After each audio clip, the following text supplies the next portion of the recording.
Hello friends, welcome to Manan classes. आज हम इस वीडियो में class 10th mathematics ICSE board की एक्सरसाइज 6D के बारे में डिस्कस करें और वीडियो को लास्ट तक ज़रूर देखिए। और वीडियो आपको अच्छा लगे तो वीडियो को अपने दोस्तों के साथ ज़रूर शेयर कीजिए। अब अपन स्टार्ट करते हैं एक्सरसाइज 6D के बारे में। 6D आपका इसका फर्स्ट क्वेश्चन है कि the sum S of an successive odd number starting from 3 is given by the relation। यानी s के आपका सम को रिप्रेजेंट कर रहा है। इस सम की वैल्यू कितनी है n into N plus two, और ये कहाँ से स्टार्टिंग हो रहा है 3 से, और फिर n सक्सेसिव यानी ओड नंबर में ये रिप्रेजेंट हो रही है। जैसे सक्सेसिव टर्म का मतलब क्या है, यदि n 3 है तो इसके नेक्स्ट सक्सेसिव टर्म कौन सी हो गई, ओड नंबर 5, फिर उसके बाद कौन सी हो गई 7, और उसके बाद कौन सी हो गई 9। तो ये रिप्रेजेंट करता है सक्सेसिव ओड इंटीजर। आप इसको कॉन्जुगेटिव ओड इंटीजर भी बोल सकते हो। डिटरमाइन द एन की वैल्यू फाइंड करनी है इफ द सम इज 168। देखो एस आपको गिवन है तो एस की वैल्यू यही तो है, यहाँ से आपको एन की वैल्यू फाइंड करनी है। तो एस इक्वल टू कितना है N into N plus two, और एस की वैल्यू कितनी है 168। ये यहाँ पे मैं पुट कर दूंगा तो N into N plus two equal to 168। N को अंदर मल्टीप्लाई करेंगे तो एन इंटू एन कितना N square, N into two कितना 2n, और ये वाली वैल्यू पॉजिटिव है इधर आएगी तो नेगेटिव हो जाएगी। तो ये आपकी स्टैंडर्ड क्वाड्रेटिक इक्वेशन बन जाएगी। इसको अपन फैक्टराइज करेंगे। फैक्टराइज के अंदर अपन क्या करते हैं, सम तो कितना आना चाहिए 2 और प्रोडक्ट कितना आना चाहिए -168। ऐसी कौन सी वैल्यू है 14 और -12, ये दोनों वैल्यू ऐसी है, इन दोनों का मल्टीप्लाई तो कितना आएगा -168। आप इन दोनों को ऐड करोगे तो वैल्यू कितनी आ जाएगी, यानी सम की वैल्यू कितनी आएगी 2। तो ये फैक्टर हो गए आपके। इसको मैंने 2n को फैक्टराइज करूँगा तो 14n -12n के फॉर्म में लिख सकता हूँ। अब यहाँ से और यहाँ से कॉमन आ जाएगा, ये आप जानते हो, काफ़ी क्वेश्चन अपन कर लिए हैं, तो मैं ओनली फॉर्मेलिटी यहाँ पे आपको बता देता हूँ। तो यहाँ से कॉमन निकालेंगे n, रिमेनिंग कितना n प्लस 14, यहाँ से कॉमन कितना आएगा -12, रिमेनिंग कितना n प्लस 14 इक्वल टू 0। यहाँ से कॉमन आएगा और यहाँ से कॉमन कितना n plus 14, n plus 14 common आएगा तो remaining n minus 12 equal to 0। इन दोनों फैक्टर को आप 0 के इक्वल पुट करोगे तो n की वैल्यू कितनी आएगी -14 और प्लस का 12। अब ये वाली वैल्यू तो आपकी पॉसिबल नहीं है क्योंकि सक्सेसिव टर्म आपका पॉजिटिव को रिप्रेजेंट करता है, तो ये पॉजिटिव वैल्यू तो यहाँ पे आपकी आएगी। सक्सेसिव आपकी पॉजिटिव और नेगेटिव दोनों को रिप्रेजेंट करना, लेकिन ये आपकी नेगेटिव टर्म यहाँ पे पॉसिबल नहीं है। क्यों नहीं है, क्योंकि आप ये वाली वैल्यू यहाँ पे आप पुट करोगे तो इसका सम कितना आएगा 1 माइनस में आ जाएगा, ये ध्यान रखना, ठीक है। तो ये वाली वैल्यू तो पॉसिबल नहीं है, तो यहाँ पे पॉसिबल वैल्यू कौन सी है 12 है। तो इस क्वेश्चन का आंसर कितना हो गया n इक्वल टू 12 आ जाएगा। नेक्स्ट क्वेश्चन सेकंड के बारे में डिस्कस करते हैं। सेकंड क्वेश्चन आपका, a stone is through vertically downward and formula d equal to 16t square plus 4t give the distance d metre that it fall in the t second. यानी वो कितनी second में t second आपको यहाँ पे निकालनी है। How long does it take to fall 420 metre. यानी कितना d कितना गिवन आपको 420 और t की वैल्यू यहाँ से आपको निकालनी है। तो ये क्या आपकी डिस्टेंस ही है, तो ये डिस्टेंस की वैल्यू मैं यहाँ पे पुट कर देता हूँ। आपको सारा क्वेश्चन में गिवन है d इक्वल टू ये है और इस d की वैल्यू कितनी है 420 मीटर है। d क्या है यहाँ पे distance in the metre, t क्या यहाँ पे टाइम है किसमें सेकंड के अंदर। ये वाली वैल्यू यहाँ पे पुट कर दूंगा तो 420 equal to 16t square plus 4t, पूरी इक्वेशन को 4 से डिवाइड करेंगे तो 105 equal to 4t square plus t। ये वाली वैल्यू इधर आएगी तो नेगेटिव हो जाएगी, और इस नेगेटिव होने के बाद ये क्या आपकी स्टैंडर्ड क्वाड्रेटिक फॉर्म में एक क्वाड्रेटिक इक्वेशन है। अब इस क्वाड्रेटिक इक्वेशन के फैक्टराइज करेंगे तो 4t plus 21 t minus 5 equal to 0। दोनों को 0 के इक्वल पुट करेंगे तो t की वैल्यू कितनी -21 अपॉन में 4, 5। अब ये वाली वैल्यू तो आपकी पॉसिबल नहीं है। क्यों नहीं है पॉसिबल? क्योंकि यहाँ पे टाइम गिवन है, टाइम कभी भी नेगेटिव नहीं होता है। तो पॉसिबल वैल्यू कौन सी है आपकी? 5। तो रिक्वायर्ड टाइम है वो कितना आ जाएगा? t इक्वल टू आपका 5। ये आपका इस क्वेश्चन का आंसर आ जाएगा। नेक्स्ट क्वेश्चन के बारे में डिस्कस करते हैं। Question number 3, the product of the digit of two digit number is 24। यानी दो नंबर का प्रोडक्ट कितना है? 24 है। If it unit digit exist twice it 10 digit by 2, find the number. अब आपको यहाँ पे दो डिजिट मानना पड़ेगा, एक तो 10 डिजिट मान लेते हैं और एक यूनिट डिजिट मान लेते हैं। तो देखते हैं, सबसे पहले आपको 10 डिजिट कितना दिया, अपन मान लेते हैं इसको x मान लेते हैं, यूनिट डिजिट को मैंने y मान लिया। अब इन दोनों का प्रोडक्ट कितना है? 24 है। तो y की वैल्यू कितनी आ जाएगी यहाँ से? 24 अपॉन में x इक्वल, ये इक्वेशन कौन सी होगी आपकी? फर्स्ट। अब आपको इक्वेशन फर्स्ट के अंदर यानी क्वेश्चन थर्ड के अंदर आपको गिवन है कि इफ़ इट यूनिट डिजिट। अब यहाँ पे मैंने एक्स वाई माना है तो ये यूनिट डिजिट हो रहे हैं, ये यूनिट डिजिट होगा। तो इसमें ये बोला है कि exit twice the 10 digit by 2, यानी कितना? ट्वाइस 10 डिजिट कितना है आपका? 2x है। तो 2x प्लस ट्वाइस से किससे है आपका? एग्जिस्ट है। तो ये आ जाएगा आपका twice it the 10 digit by 2। तो ये तो हो गया ट्वाइस बाई आपका 10 डिजिट प्लस कितना एग्जिस्ट है? 2 है। तो ये 2 यहाँ पे मैं लिख सकता हूँ। तो कितना आ जाएगा आपका? 2x plus 2। इसको मैं y यहाँ पे y की वैल्यू पुट करेंगे तो कितना? 24 upon x equal to 2x plus 2। 2 में यहाँ से कॉमन निकालूंगी या फिर 2 से डिवाइड कर दो, एक ही बात है। 24 को 2 से डिवाइड करेंगे तो कितना? 12 upon x equal to x plus 1 आ जाएगा। इस x को मैं इधर मल्टीप्लाई करूँगा तो एक्स स्क्वायर प्लस एक्स आ जाएगा। फिर ये 12 इधर आएगा तो माइनस हो जाएगा, इसको अपन क्या करेंगे? फैक्टराइज करेंगे। ये क्वाड्रेटिक इक्वेशन फैक्टराइज करेंगे तो x plus 4 x minus 3 equal to 0। तो x equal to minus 4 x equal to 3। तो दो वैल्यू यहाँ पे आ गई। अब यहाँ पे आपका ये -4 क्यों नहीं होगा? क्योंकि यहाँ पे आप पुट करोगे तो आपके नेगेटिव आएगा, तो ये तो पॉसिबल केस नहीं है। फिर अपन 3 में पुट करूँ यहाँ पे तो 3x इक्वल टू 3 में तो y की वैल्यू कितनी हो गई? 8। तो ये आपका पॉसिबल वैल्यू आ जाएगी। ये आपका क्वेश्चन आ जाएगा इसमें। अब यहाँ पे यदि मैं x इक्वल टू -4 पुट करूँ तो y इक्वल टू 24 अपॉन में -4 इक्वल टू कितना आ जाएगा अपना? -6। तो यहाँ पे आपका ये भी पॉसिबल केस आ जाएगा। तो ये दोनों वैल्यू यहाँ पे एग्जिस्ट कर, क्योंकि दोनों का मल्टीप्लाई आपको गिवन है कितना? -24। लेकिन ये ध्यान रखना 24 दोनों का मल्टीप्लाई है।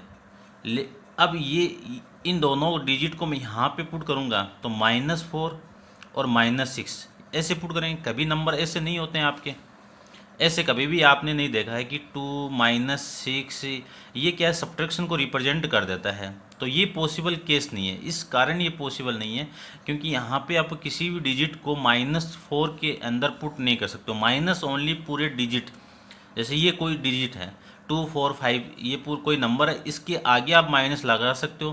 कभी भी बीच के अंदर कोई माइनस नहीं लगता है। तो ये पॉसिबल केस इस कारण नहीं है। तो x इक्वल टू 3 यहाँ पे पॉसिबल केस है। तो y की वैल्यू कितनी आ गई? 8 आ जाएगी। नेक्स्ट क्वेश्चन के बारे में अपन डिस्कस करते हैं। नेक्स्ट क्वेश्चन आपका, the age of two sisters are 11 year and 14 years. In how many years time will the produce of their age by product of their age by 304। यानी ये बोला है कि दो सिस्टर है, उनकी 11 और 14 एज है। उस 11 के अंदर मैं क्या ऐड करूं कि उन दोनों का प्रोडक्ट कितना हो जाए? 304। तो जो ऐड कर रहे हैं उसी को मैं x मान लेता हूं। इसमें ऐड करूंगा तो x 11 प्लस x हो जाएगा, इसमें ऐड करेंगे तो 14 प्लस x हो जाएगा। दोनों का प्रोडक्ट कितना? 304। वहाँ से अपन x की वैल्यू निकाल लेंगे। तो the age of two sister are the 11 year and 14 year. Let x number of years the product of their age by be 304। तो इसमें x अपन ऐड करेंगे तो 11 प्लस एक्स और ये 14 प्लस एक्स इक्वल टू 304 आ जाएगा। इसका मल्टीप्लाई इसके साथ में करेंगे तो 154, इसका मल्टीप्लाई इसके साथ में करेंगे तो 11x, इसका मल्टीप्लाई इसके साथ में करेंगे तो प्लस 14x, इसका मल्टीप्लाई इसके साथ में करेंगे तो plus x square equal to 304 आ जाएगा। इसको सोल्व करेंगे तो एक्स स्क्वायर प्लस ये दोनों कितना 25, ये वाली वैल्यू और ये वाली वैल्यू इधर आएगी तो 154 माइनस 304 कितना 150 इक्वल टू 0। इसको फैक्टराइज कर देंगे तो फैक्टराइज करेंगे तो फैक्टर कितने आएंगे x प्लस 30 और x माइनस 5 इक्वल टू 0। इसको मैं 0 के इक्वल पुट करूँगा और इसको 0 के इक्वल पुट करेंगे तो x की वैल्यू कितनी -30, 5 आ जाएंगे। फिर यहाँ पे ये पॉसिबल केस नहीं है। क्यों नहीं है? क्योंकि x क्या माना अपन, किसी एज के अंदर ये ऐड कर रहे हैं। अब ये माइनस में इसमें ऐड करूँगा तो यदि मान लो इस -30 को आप 11 में ऐड करोगे तो आपकी वैल्यू किस में आएगी नेगेटिव, और ईयर कभी भी किसी की एज आपकी नेगेटिव नहीं हो सकती है। तो पॉसिबल केस कौन सा आपका 5 है। तो hence required number of year in 5 year, ये आपका इस क्वेश्चन का आंसर आ जाएगा। अब नेक्स्ट क्वेश्चन की ओर अपन चलते हैं। 1 year ago a man was 8 times as old as his son. Now his age is equal to square of his son. अब यहाँ पे सन की एज नहीं गिवन है।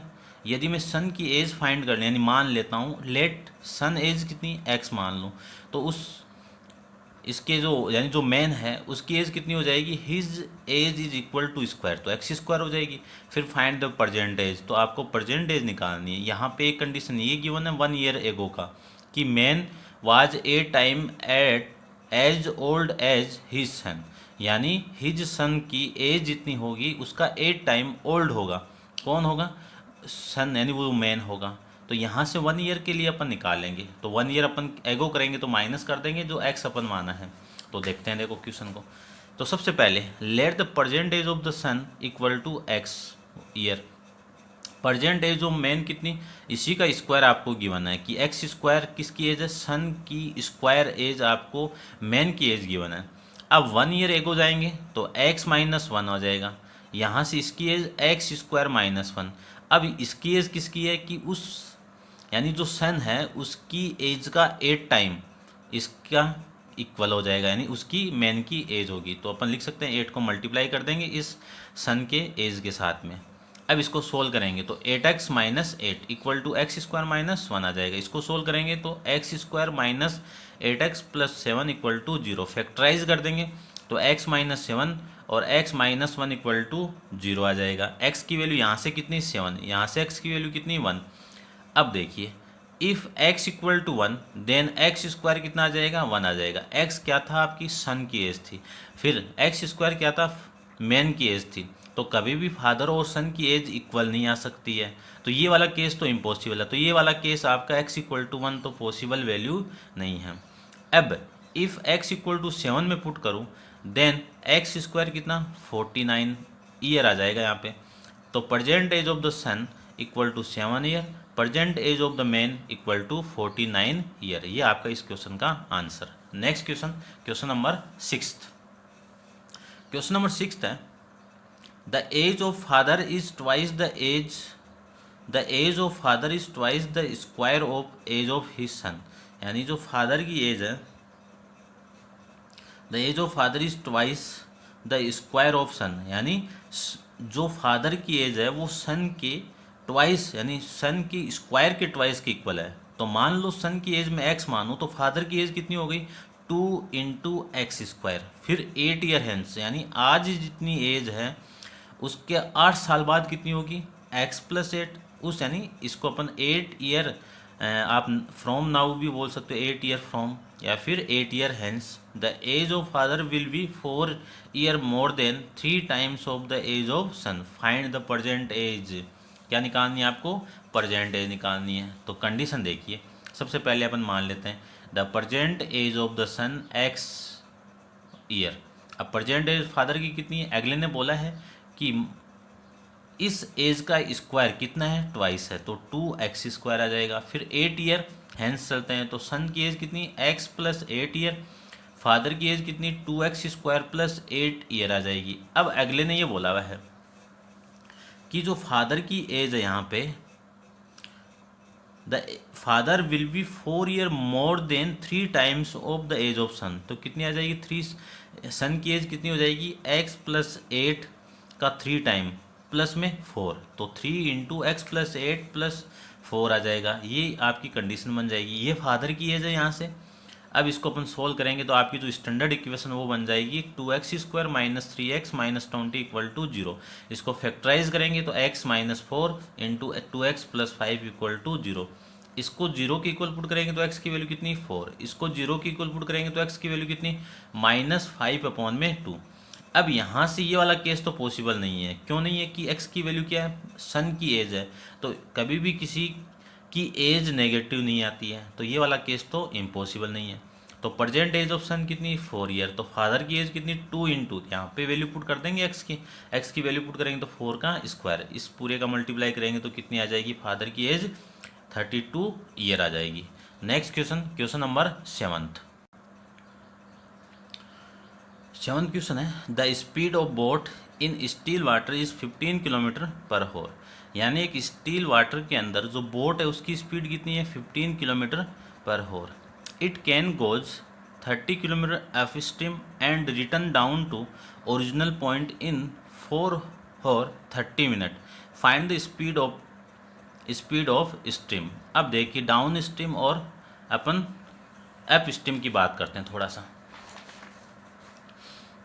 मान लेते हैं ये वाटर है,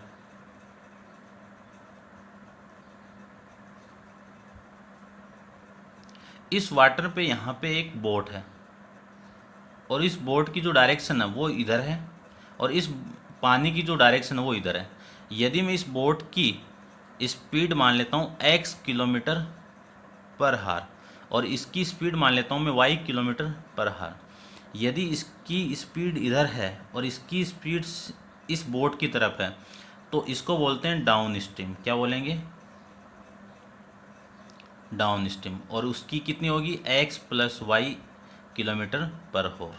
कैसे बोलेंगे वो देखिए। मान लो आप इस डायरेक्शन में जा रहे हो और इसी डायरेक्शन में किसकी है, विंड की डायरेक्शन है, तो आपकी जो स्पीड है वो x है और विंड की आपकी जो स्पीड है वो कितनी है, y है। अब आप इस डायरेक्शन में जा रहे हो और आप किस स्पीड से जा रहे हो, x स्पीड से जा रहे हो और विंड की जो स्पीड है वो y है। तो ये जो विंड है आपको धक्का मारेगी, धक्का मारते आपकी स्पीड क्या होगी, तेज़ होगी। तेज़ क्यों होगी, क्योंकि इस विंड की स्पीड आपके साथ में अटैच हो जाएगी, तो आपकी जो स्पीड वो x + y तो होगी। तो इसको बोलते हैं अपन डाउन स्ट्रीम, ठीक है। और मैं ये बोलूँ कि अब ये बोट इस पॉइंट से लेके यहाँ तक आना है तो हमेशा इस वाटर की स्पीड से ज़्यादा आपको इस बोट की स्पीड मानेंगे, क्योंकि स्पीड ज़्यादा होगी तभी इस पॉइंट से यहाँ तक ये पहुँच पाएगी, अदरवाइज़ तो ये पहुँच ही नहीं पाएगी, स्पीड कम होगी। अब अपन बात करें यहाँ पे पहुँचने के बाद, अब इस बोट की डायरेक्शन इधर हो गई, यानी वापस आएगी और वापस आएगी तो इसकी डायरेक्शन वही है और इसकी डायरेक्शन अपोजिट। अब दोनों की क्या हो गई, अपोजिट। जिसकी डायरेक्शन अपोजिट होती है उसको अपन क्या बोलते हैं, अप स्ट्रीम। और इसकी वैल्यू कितनी होगी, x - y km/h आ जाएगी। इसी को मान लेते हैं। मान लो आपकी डायरेक्शन ये है, विंड की डायरेक्शन ये x किलोमीटर और ये y किलोमीटर। अब आप इस डायरेक्शन में जा रहे हो और विंड की जो डायरेक्शन है वो इधर है, तो आपके सामने से जो हवा आएगी यानी विंड आएगी वो आपको रोकने की कोशिश करेगी और रोकेगी आपको, यानी एकदम धीरे कर देगी। तो आपकी स्पीड क्या होगी, डिक्रीज होगी। कितनी, जितनी विंड की होगी वो कम कर देंगे ये आपकी, और इसी को बोलते हैं अपन अप स्ट्रीम। शायद आप समझ गए होंगे। अच्छा क्वेश्चन है, इंपॉर्टेंट क्वेश्चन है। अब अपन स्टार्ट करते हैं। सबसे पहले द स्पीड ऑफ स्ट्रीम। अब यहाँ पे स्ट्रीम भी दे सकता है, करंट भी दे सकता है, या फिर स्टील वाटर भी दे सकता है। ये ध्यान रखना, यहाँ पे स्ट्रीम भी आ सकती है, करंट वाटर भी आ सकता है, स्टील वाटर भी आ सकता है। कितनी है, x km/h। Speed of boat कितनी है, 15 km/h। अब मैंने ये तो बताया आपको कि इस बोट की स्पीड तो दे दी आपको, यहाँ पे x माना था, तो डाउन स्पीड कितनी हो गई, 15 + y। क्योंकि हमेशा जो बोट है या फिर आप जा रहे हो इस पानी में, तो आपकी स्पीड या फिर बोट की स्पीड आपको ज़्यादा ही लेनी पड़ेगी, अदरवाइज़ तो उस पॉइंट के लिए जिस पे आप जाना चाह रहे हो वहाँ पे पहुँच नहीं पाओगे आप। तो जो डाउन स्ट्रीम वो कितनी हो गई, x + y km/h।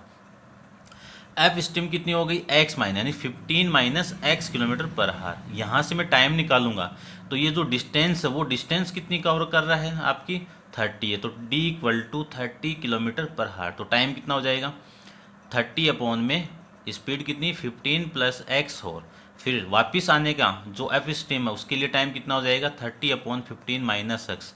ये जाने में और आने में टोटल टाइम कितना हो रहा है आपका 4 और 30 मिनट। तो इसको मैं होर में कन्वर्ट कर दूंगा तो 430 अपॉन में 60 T1 और T2 की वैल्यू पुट कर देंगे और इसको सोल्व करेंगे तो 4 1/2 आ जाएगा और इसको सोल्व करेंगे तो दोनों का एलसीएम आ जाएगा और 30 के साथ ये वाली मल्टीप्लाई, ये इधर से मल्टीप्लाई, इसका इसके साथ मल्टीप्लाई करेंगे तो 450 माइनस 30 प्लस इसका इसके साथ मल्टीप्लाई करेंगे तो 440 प्लस 30 एक्स अपॉन में ये आपका फॉर्मूला लगेगा कौन सा ए स्क्वायर माइनस बी वाला। तो एक की वैल्यू कितनी है 15, तो 15 का स्क्वायर कितना 225 minus x square equal to इसका मल्टीप्लाई 8 प्लस 1 कितना 9 अपॉन में ए आ जाएगा।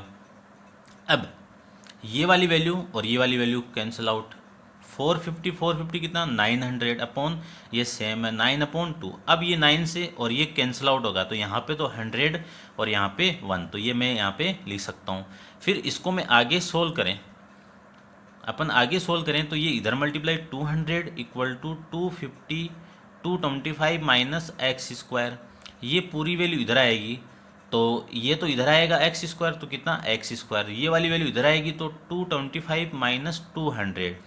अब माइनस करेंगे तो वैल्यू कितनी 25, तो x equal two plus minus 5 आ जाएगा। x क्या था आपकी स्पीड थी, यानी स्ट्रीम की स्पीड है, तो स्पीड कभी भी नेगेटिव नहीं हो सकती, तो नेगेटिव नहीं होगी तो आपका केस क्या हो जाएगा +5।